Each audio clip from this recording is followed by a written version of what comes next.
separar. ¿Han intentado alguna vez cuando niño uno le coloca una gota entre dos vidrios y eso se llama presión superficial? De separar los dos vidrios, no se puede. Pero si yo le hago esto, sí. Lo mismo estamos haciendo. Entonces se hace por una cirugía que llamaría por hidropulsión, no sé. Bueno, pero esa tontería a mí me tocó estar en quirófano en España, donde veo que preparan quirófano y cuántas cosas. A mí me tocaba preparar quirófano, me mandaron a preparar quirófano.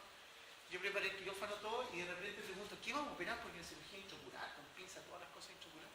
Vamos a sacar un cuerpo. Chaño, eso. Y cuando los veo pegados. Y le digo, ¿y por qué no lo sacamos con suelo? Entonces, pues imagínate, profe, tío, y yo así mirando hacia el sudamericano. Y si lo sacamos con suelo, y los dos ven como una jeringa. Eso así. Y los dos se miran. Y lo primero que me preguntó, porque yo soy ratón de biblioteca, el profe me dijo, ¿y dónde lo supiste? Lo leí en un libro del año 60, Oftalmología Humana. Lo sacan con suelo.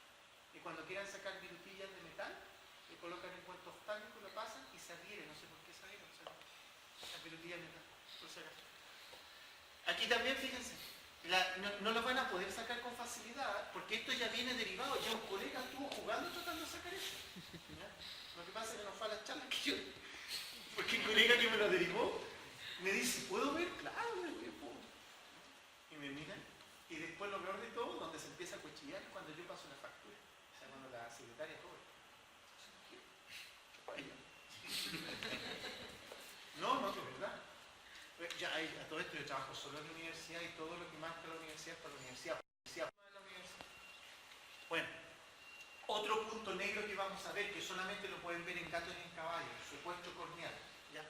Esto es la muerte de un trozo de córnea. No se sabe por qué es negro, así que no me pregunten qué pigmento hay ahí, porque